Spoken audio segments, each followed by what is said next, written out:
Chapter 5. World War II begins. In 1941, the family moved from our place in the country into Voskresenka, and shortly afterwards, World War II broke out and changed everyone's lives. Families would be torn apart and wouldn't see each other for many years. Millions would die. World War II brought many hardships, but it also brought blessings. The fact that I'm alive and am here in the USA and not in the former Soviet Union is a real blessing in itself. If World War II had not occurred, I would not be here in the United States, and I would not have my present husband, 2 children, 14 grandchildren, and 4 great-grandchildren. There are hardships and unpleasant things in time of war that one would just rather forget. But then the history would be incomplete if these things were omitted.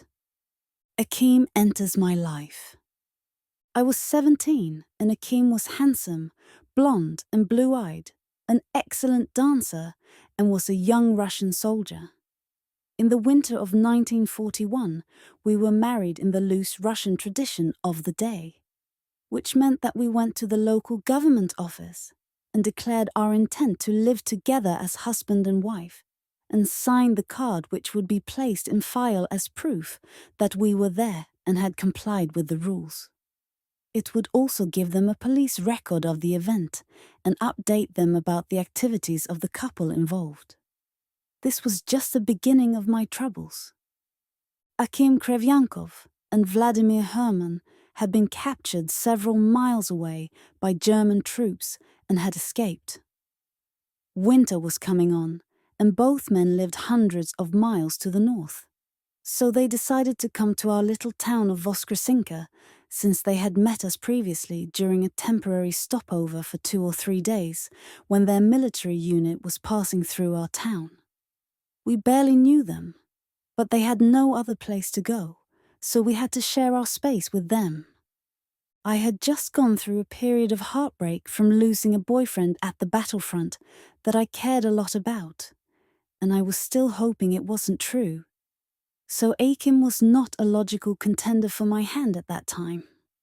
However, as time went by, my mother began to take notice that I wasn't enthralled with Akim. She liked him and felt that I should too. As a matter of fact, she felt that if I didn't marry Akim, I might become an old maid. Of course, I was all of 17 at the time. I didn't know I loved Akim until I saw him dance. We had a party with music, and when Akim hit the floor, I had never before seen such dancing. My heart fluttered. I didn't need any more prompting from my mother, and all previous loves were cancelled from my mind at once. At 17, I had chosen my life's companion, or so I thought. Ekatarina also had her life's companion all picked out, and so we all decided to go get married. She married Vladimir at the same time I married Akim, and they remained together until his recent death at age 76. They raised a fine family of 3 children, and have 4 fine grandchildren. Vladimir proved to be a real gentleman and an excellent husband to my sister Katya. He was so kind and Christ-like, even though he never really knew much about Christ. No sooner had we finished the weddings when German authorities discovered both Akim and Vladimir and arrested them and took them away to prison. Somehow Akim was able to escape that very same night and returned for me. He seemed to have a knack for escaping. We lost no time in getting out of Voskresenka. It was cold and in the dead of winter, but we headed north anyway, on foot, to his home near Bryansk, over 500 miles away. The German military police, as we later learned, decided that Vladimir was no threat to them and turned him loose the next day, and he returned to my sister Ekatarina. The trek north. Our trek northward was not easy. There was no transportation, so our own 2 feet had to carry us. We would walk from morning until night and beg someone to keep us overnight. Usually this meant sleeping on the floor and going without supper. There wasn't much food in those days, and we had to forage for whatever we could find each day to keep us alive and give us strength to keep walking. The trip seemed to take forever, but it probably was more like 28 to 30 days. We were not keeping track of time in those days. It was not important to us, and we had no calendar anyway. Neither did we have a watch, so we had to just estimate the time of day most of the time. We could and usually did lose track of the days of the week and month until we found someone that would update us and give us the time of day.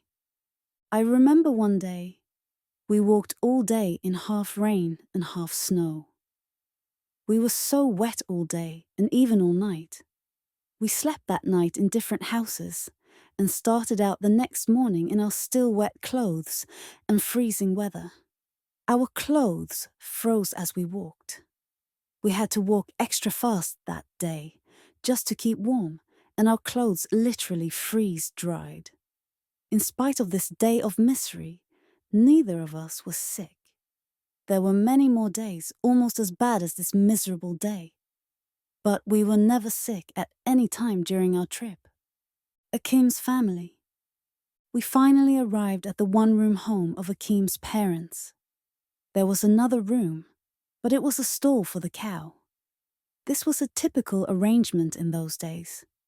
Besides Akim's parents, there was 16-year-old Natasha, his sister, 14-year-old brother Ivan, and a young nephew about 10 years old. His brother was a sweet and good boy, as I recall, but the sister was more like her mother, who had a talent for lying, and a few other negative traits which I quickly learned had been passed down to Akim. I was to learn also that she did not care for young Ukrainian girls like me, and bitterly opposed her son's marriage. The father seemed to be a good man, and I guess that's where young Ivan got his good traits. Food was a problem when we arrived at Akim's parents' home. Food was severely short and rationed, so where there were 5 mouths to feed, now there were 7 with the same amount of food. I am not exactly sure how we survived, but somehow we lived from day to day, not always knowing where the next day's food would come from. Although the little town was almost surrounded by German military units, the woods were full of partisan soldiers who were fighting the Germans. The partisans quickly found out that Akim was at home, and after only about 3 days they came for him and wanted him to join them. So he went away with them, and from that time forward I saw very little of him. Akim's mother resented me terribly. I was not a true Russian, being from the Republic of the Ukraine, and Akim had not married the girl she had in mind for him. Therefore, she immediately began telling lies about me and creating friction and distrust between me and Akim.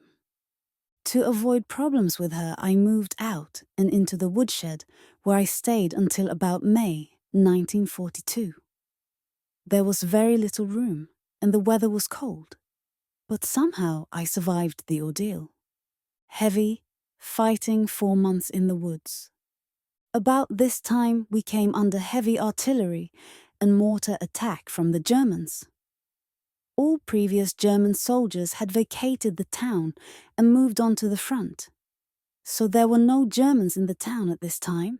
So now, because German convoys were constantly under attack from partisan troops in the area, the town was under heavy attack in an attempt to destroy the partisans.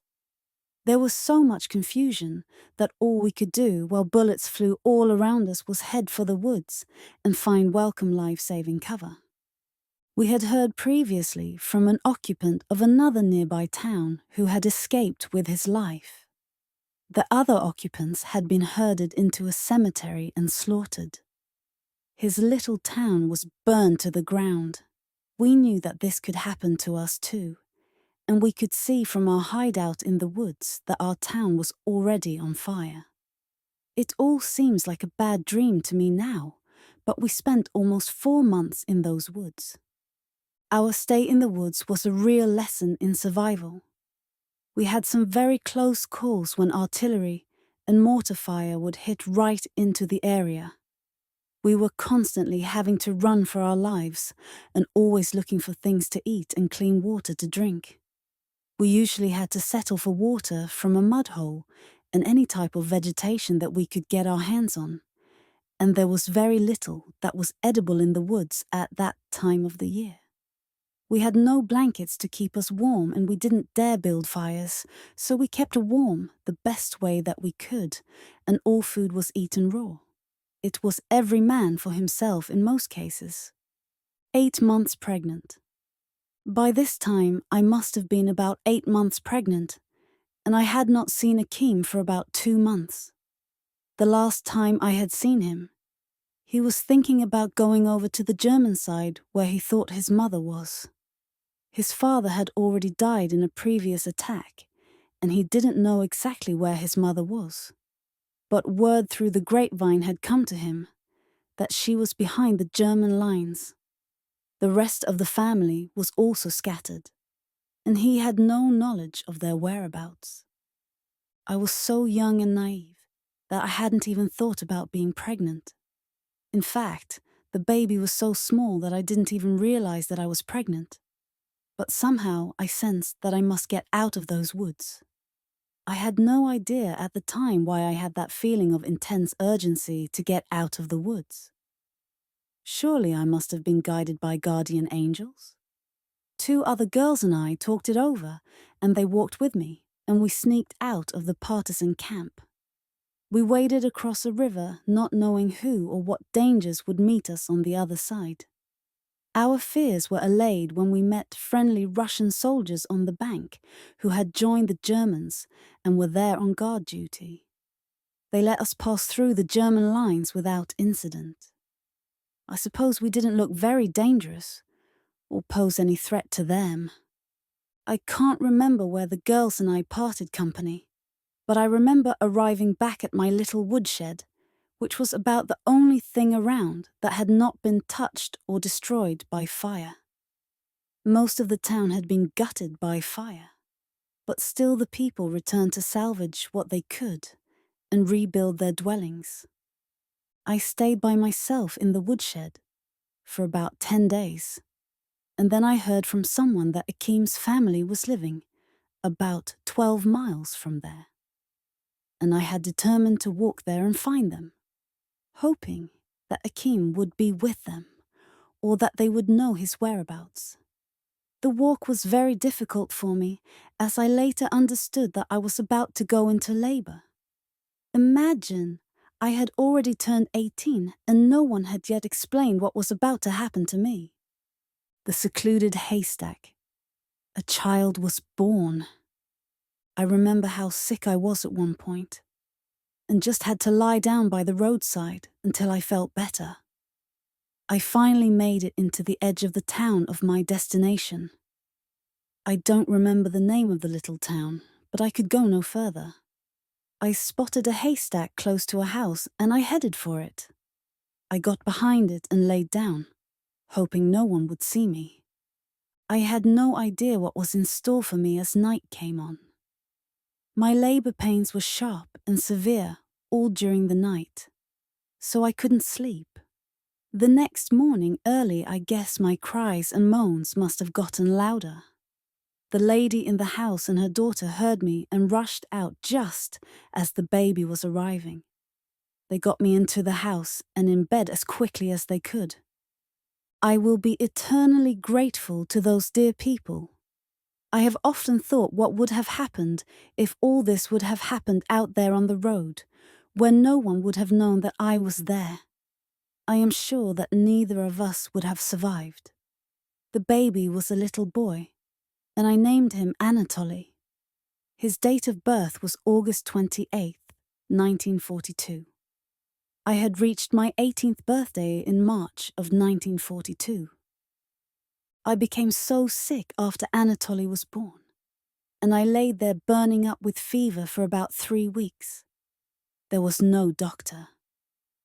Only the loving care of that dear lady and her daughter, and the daughter's 3 little girls.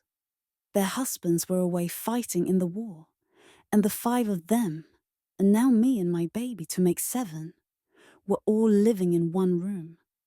I will never understand how we made it, but after 3 weeks, I began to improve. I gained strength daily. Akim was a different man. In the meantime, Akim had heard about where I was staying and visited me and the baby after about 2 weeks, while I was still burning with the fever. He seemed to be a different man. He was now on the German side of the battle, and I regarded him as a traitor. He departed without incident, but returned a few days later while the family was out, and while I was still burning up with the fever. And for no apparent reason, he began beating on me. I let out with several loud screams, and evidently he was afraid some of the neighbors would come to my aid, and he quickly departed. After about 5 weeks, I was temporarily away from the house helping to gather potatoes from the field, and we had left the baby with the 12-year-old daughter to babysit. When we returned, we learned that the baby had been taken by Akim. I was hysterical as I ran all the way to his mother's house. Akim had left the baby there, so I took him and returned to the house where I was staying. I wish I could remember the names of those good people. They were so good to me when I needed someone so badly.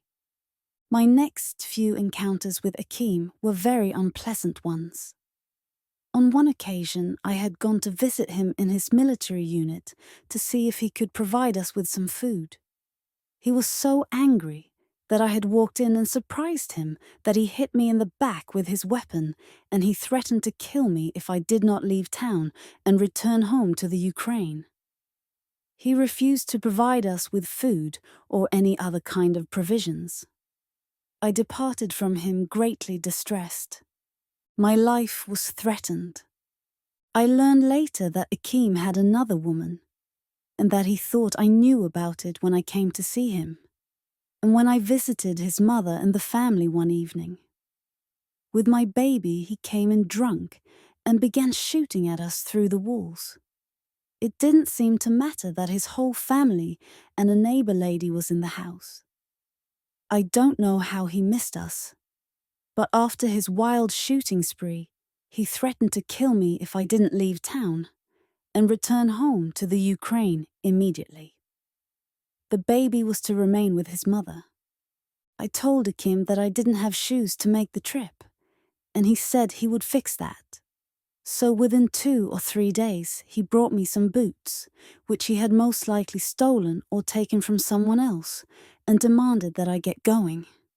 Considering his status of leadership with the German army, I knew that he might carry out his threats if I persisted in staying. He could kill me without ever being punished for his crime, and I could see that he was capable of doing so. The family where I was staying were deathly afraid of him, and I didn't want him to cause them any trouble, so I knew that I must leave. Must go home without my baby, over 500 miles on foot. I wept bitterly, but I knew that I could not travel over 500 miles in the wintertime with a 2-month-old baby, nor would he let me take it in the first place. So convinced of what I must do, and knowing that my baby would be safe with its grandmother, with tears flowing and not 1 cent in my pocket, I headed south, not knowing if I would ever see Akim or my baby again. It was near the end of October 1942 when I started my journey back home to Voskresenka, near Tokmak, in the Ukraine, more than 500 miles alone and on foot. First day's journey, over 500 more miles to go. It was a nice day when I began my journey, but the very next day I encountered wind and snow. Winter always started early that far north, and so it would be winter for me all the way home. There was always snow on the ground, even when it didn't snow for a few days. The winds could be quite bitter at times and made the trip most miserable, but it was still better than being dead. So I trudged on, weeping as I walked. In fact, I don't remember a day in the journey that I didn't weep. The thought of leaving my baby was almost too much to bear. My trip started early in the morning, and I walked until just before dark, when I arrived in a small village. I can't remember if I had anything to eat during that first day's walk. I don't remember eating anything. Someone let me sleep in their house that first night, but I don't remember if they gave me food or not. Most people had only one little room, and that's where they lived, ate, and slept. Lucky to get food. Most days were much the same. I would start out early in the morning and walk until I arrived at a town or village near dark. If I found something to eat along the way, I was lucky. People did not have much food, and I was lucky if I could get food when people let me sleep in their house. Many nights I slept near their scrap bucket, and after everyone was asleep, I would feel around inside the bucket until I found something that felt like it was edible. Potato peelings taste just fine when one is hungry enough and one doesn't argue about the lack of salt and pepper. I had obtained a little map from somewhere. I can't remember from whom or where, but it was a great help to me in leading me in the right direction and from town to town. The roads were all dirt roads and were travelled very little. I rarely met anyone coming from the opposite direction, even on foot, horseback, or horse and buggy. No automobiles or trucks running. There were no automobiles or trucks of any kind during the entire journey. The area from start to finish was occupied by the German armed forces, and it was absolutely essential that I arrived at a village or town before dark. Anyone caught out after dark was shot first, and questions were asked later. Sometimes there were occupational forces in a town, and sometimes there were not. But I could take no chances.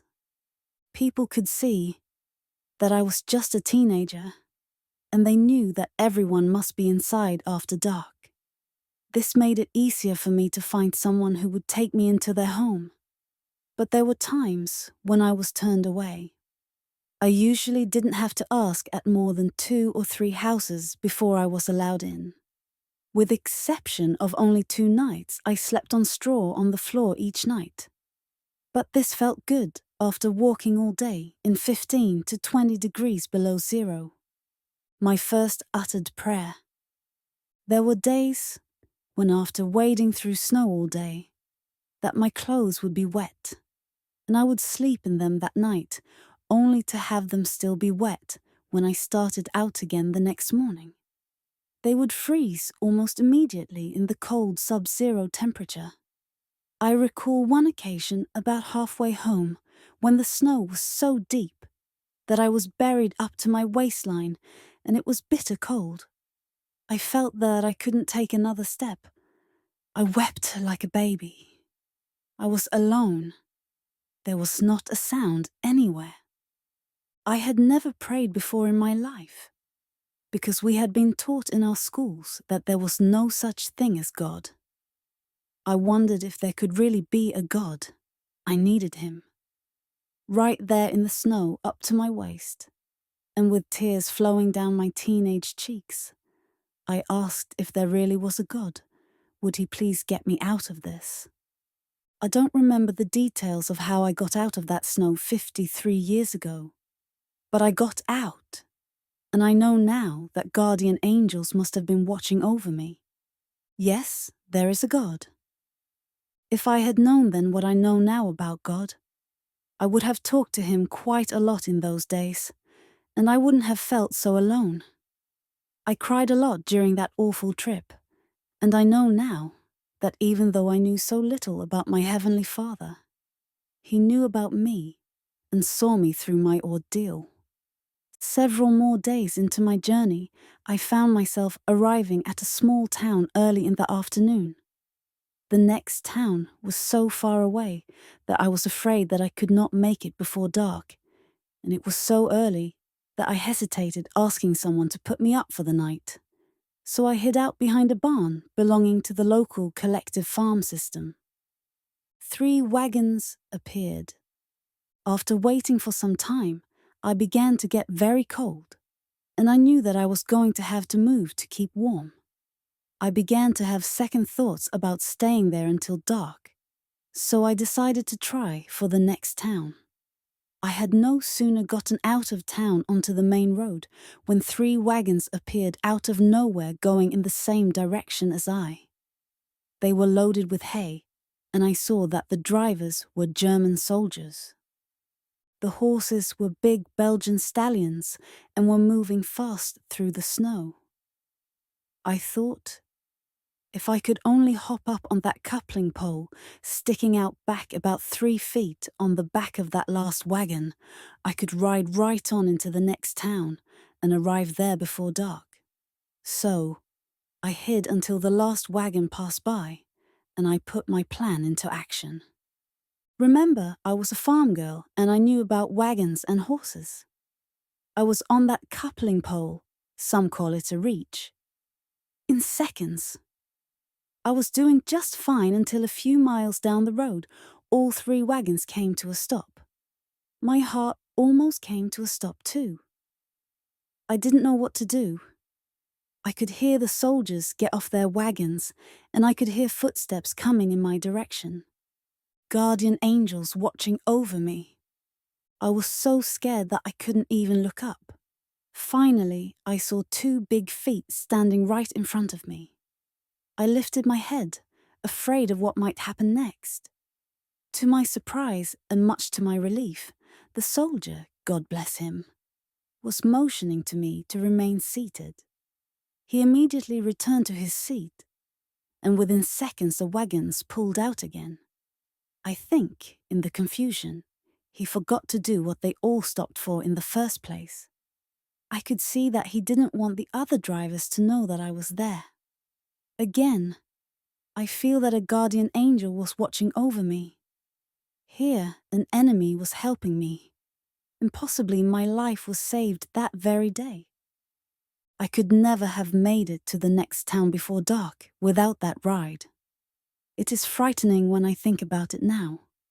Would I have lost my way in the dark and froze to death that night? Would I have made it to the next town in the darkness, only to have been cut down by German bullets as I came into sight? Remember, those boys were scared too, and they took no chances on anything that moved out there at night time. Most days were quiet as I moved from town to town. But one day, just before I arrived in one town, I met 2 Russian soldiers who had escaped from German captivity and were trying to avoid recapture as they tried to make it back to Russian lines. They avoided town and moved through wooded areas where possible. They walked a little way with me, and then disappeared into the landscape of the nearest snow-covered field. The escapee begged my help.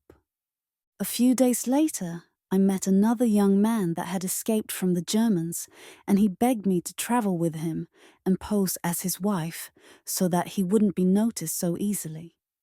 I agreed, and it was easy to find someone sympathetic to a young couple. So, we found a room for the night in a home. They gave us a place to lay on the straw, and we laid down for a good night's sleep. All was well until he got fresh with me, and I almost kicked him off the straw. After that, he remembered that I was not his wife, and he let me alone and went off to sleep. The next morning, I quickly got away from him and left town by myself. I didn't pick up any more husbands after that.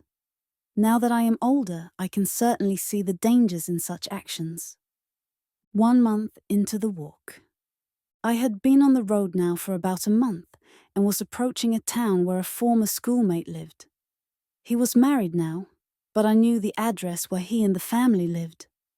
This was about 18 miles from Voskresenka, where my family lived. I made it to their house before dark, and they were happy and surprised to see me. They fed me, and for the first time during my journey I slept on a clean bed, with clean sheets. But before retiring for the night, we talked about old times and about all that had happened to each other since we last saw one another. The next morning I was up bright and early, eager to get going. They fed me breakfast.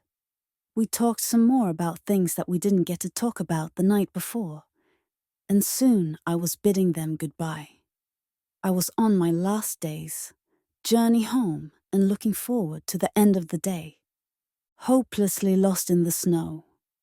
This last day's walk would have been uneventful if I hadn't decided to take some shortcuts.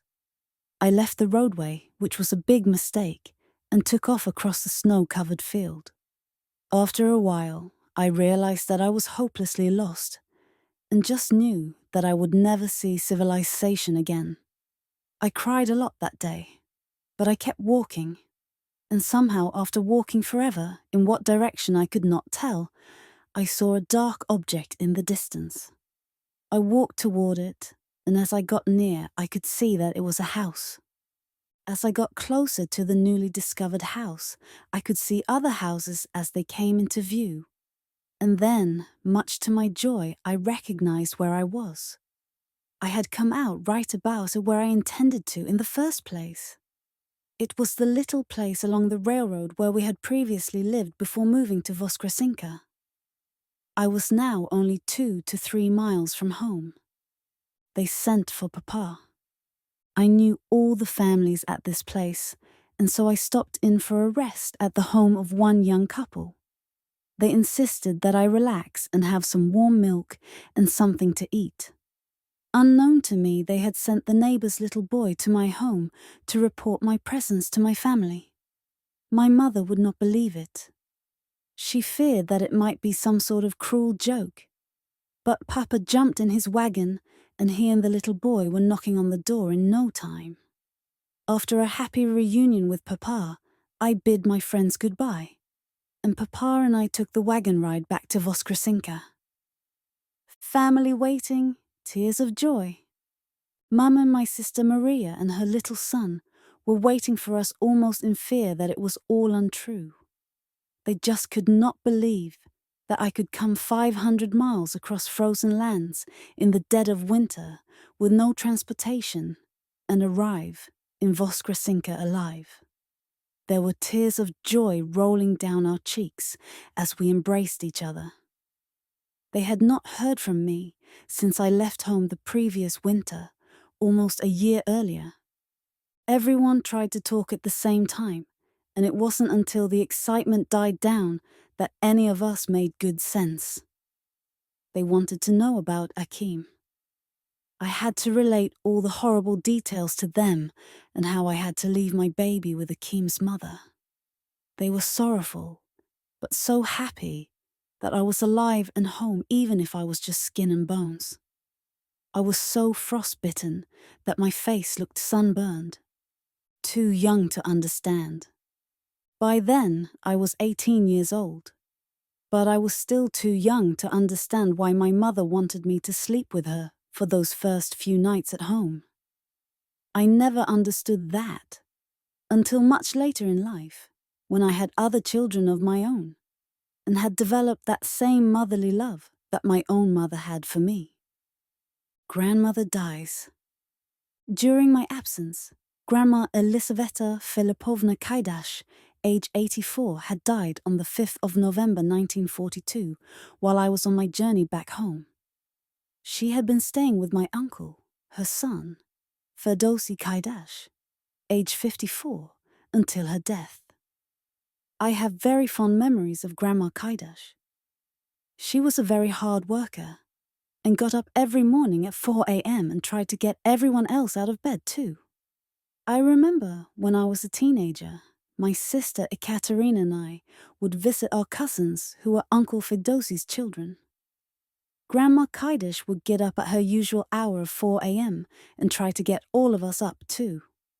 We were always too sleepy to get up at that hour. She could get up because she had already been in bed for hours before we ever went to bed.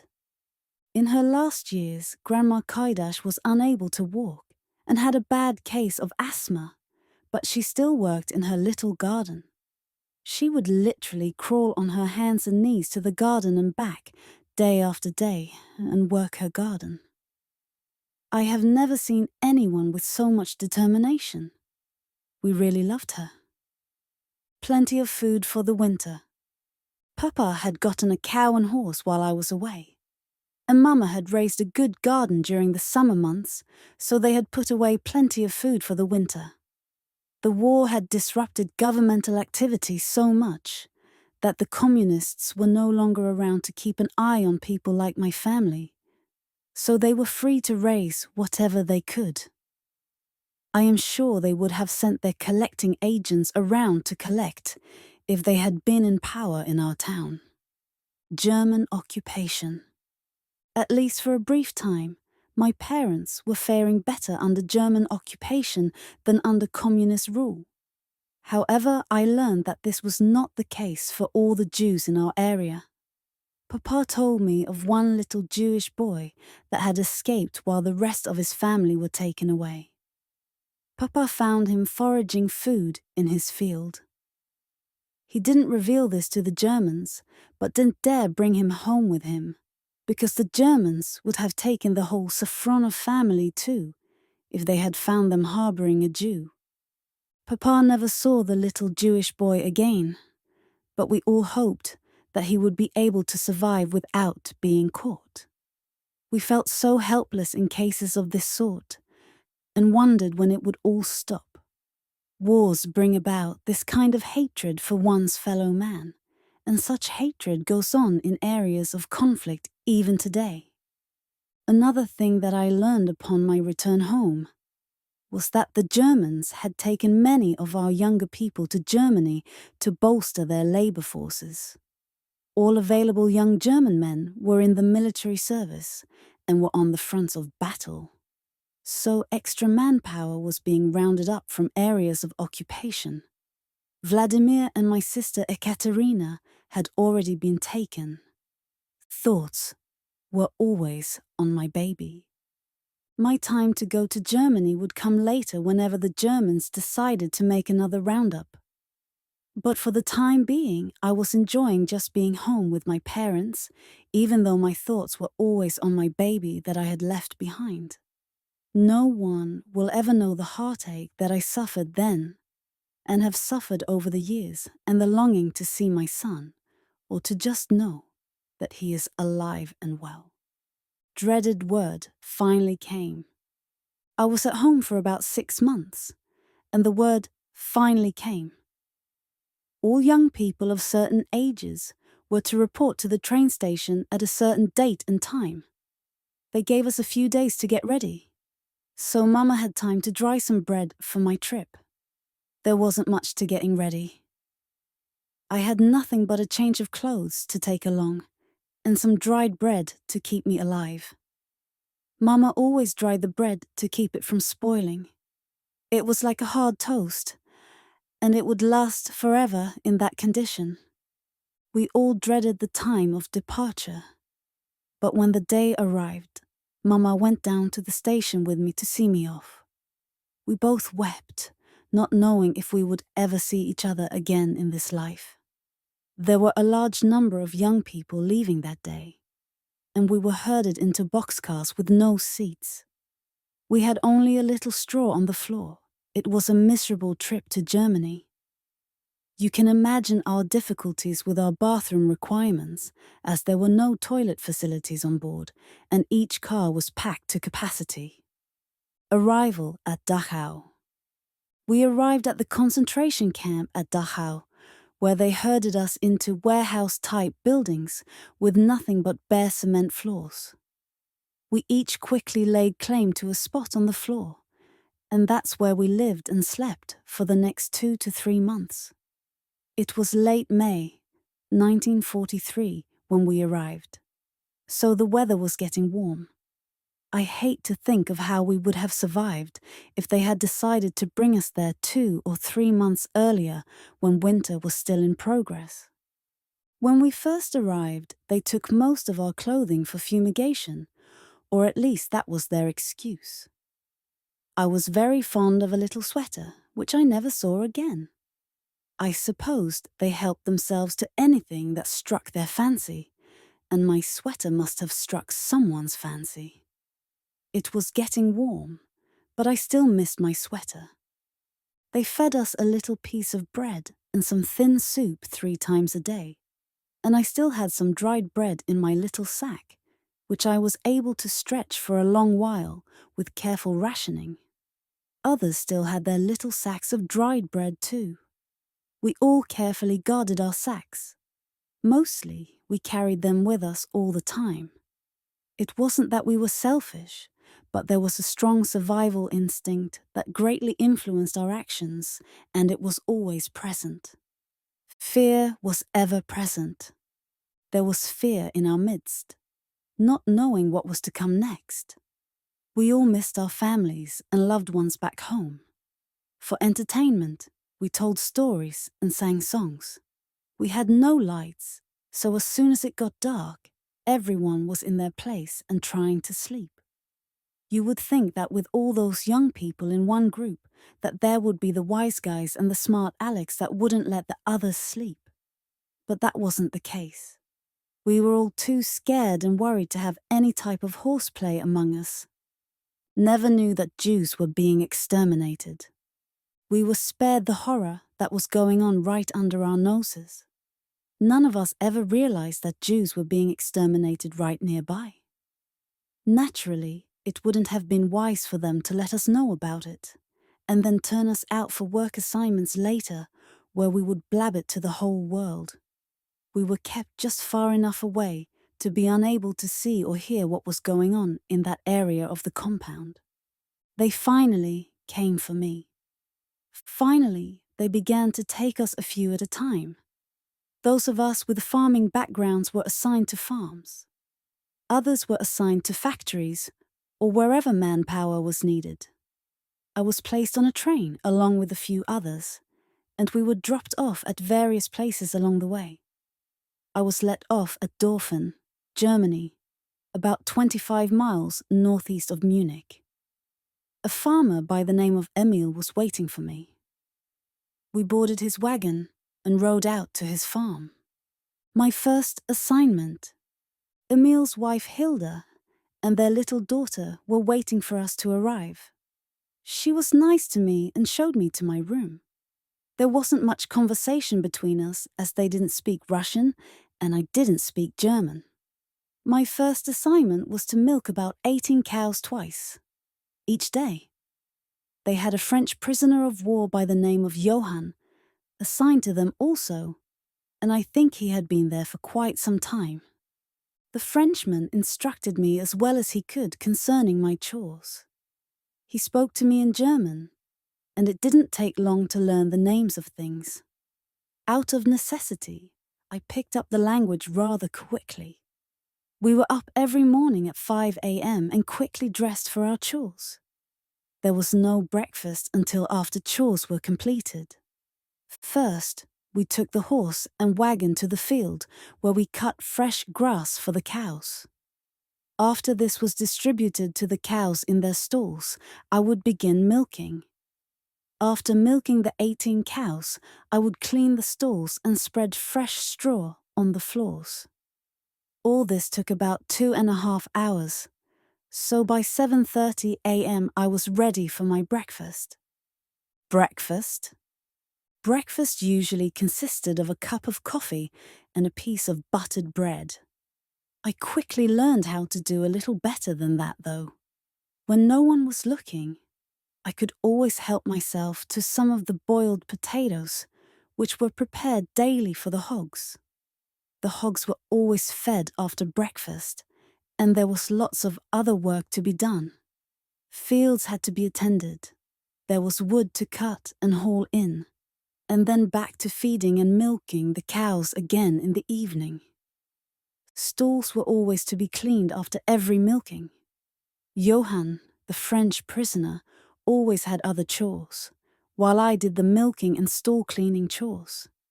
He and about a dozen other prisoners slept upstairs over the Gasthaus. The Gasthaus was a kind of tavern and inn that was kept under guard each night. The other prisoners were trucked off to other places each morning and returned each night. They opened the Gasthaus only on weekends and only served beer and perhaps a little schnapps. I don't remember food being served, and I only saw men there. I don't think that women ever came to the Gasthauses when men were drinking their beer and schnapps. They probably did in larger towns. But this was just a small village. I was sometimes made to help clean in the Gasthaus when I wasn't busy with my other chores. Hours were long and hard. As you can see, I had to work long hours every day. A normal day began at 5 a.m. each morning and ended at about 8 to 9 p.m. in the evening. This calculates to about 16 hours per day. These long hours were very hard on me, and after about 1 year I became very ill. I was so sick that I couldn't get out of bed. Hilda thought I was just faking sickness, so she came in and dragged me out of bed. When she saw that I wouldn't be able to work, she told me to go to the doctor. I had to walk about 4 miles to get to the doctor, and it was a long 4 miles. This kind of thing was not new to the doctor.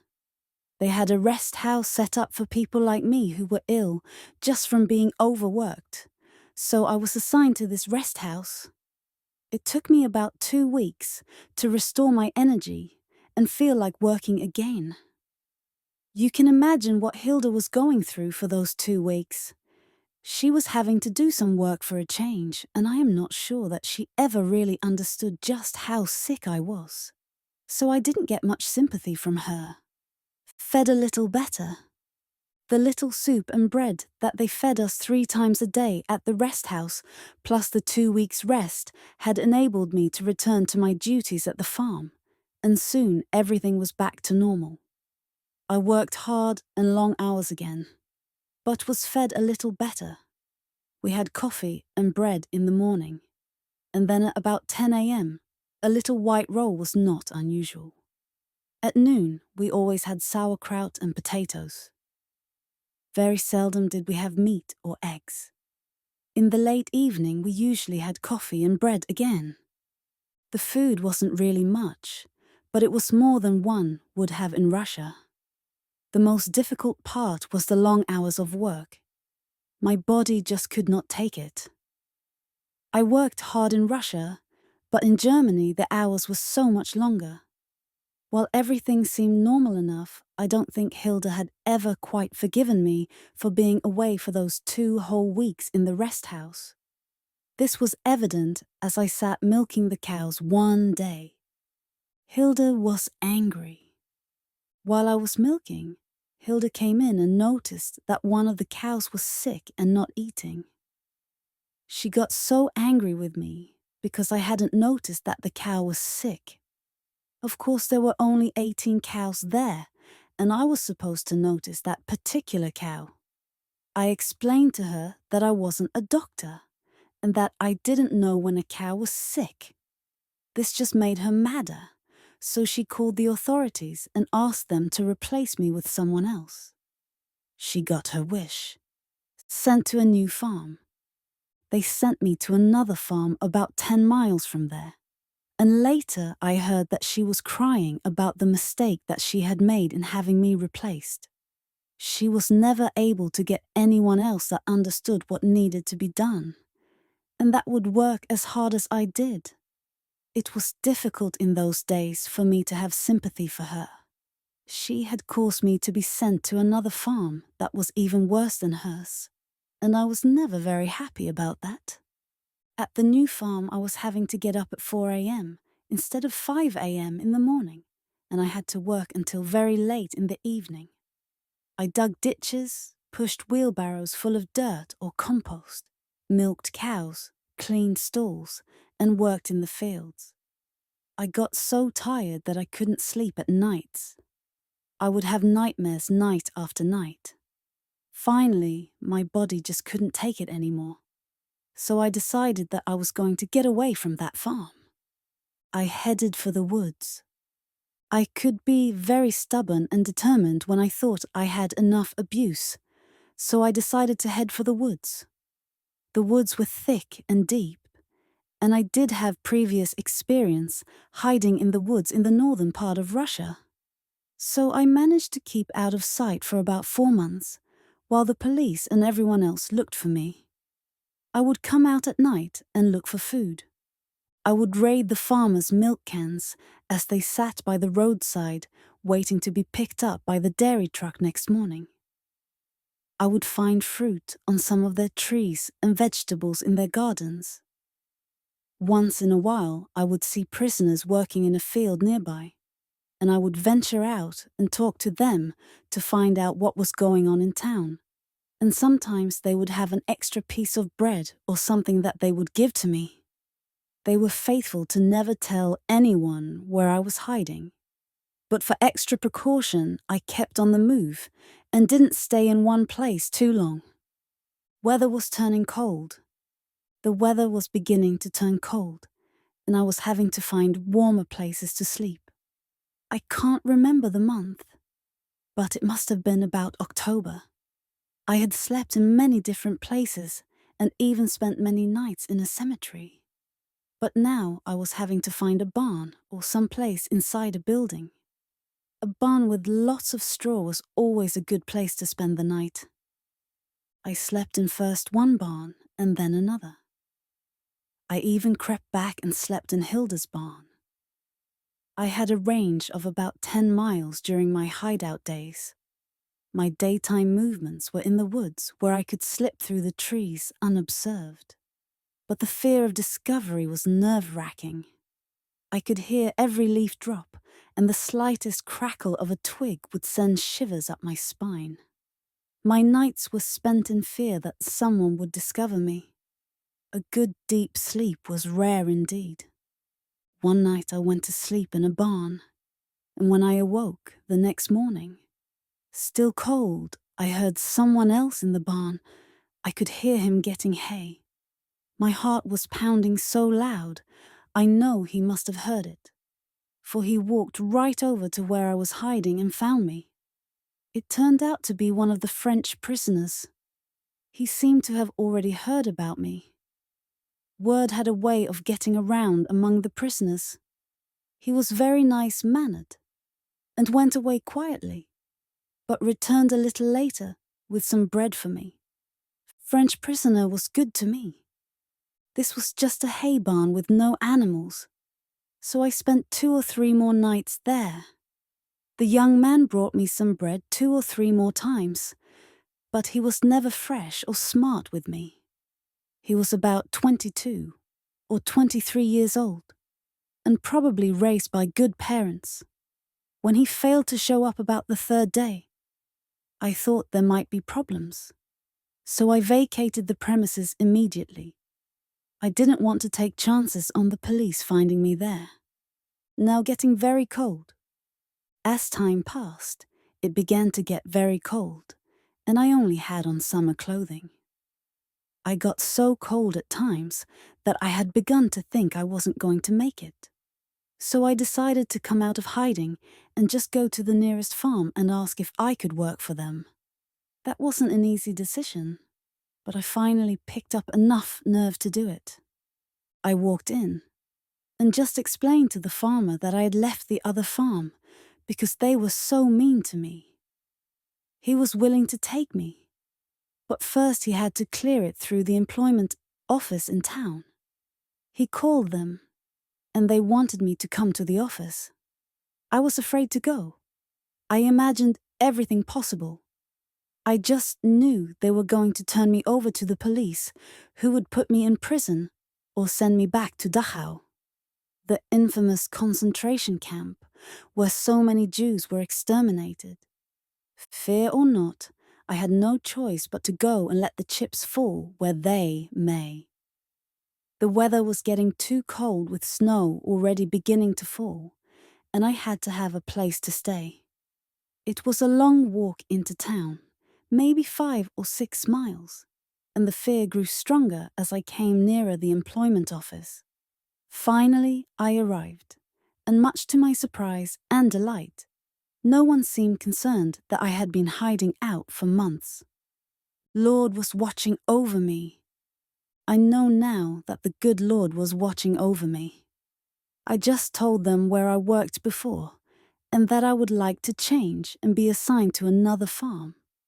They didn't ask any questions, but they didn't assign me to the farmer that had asked for me.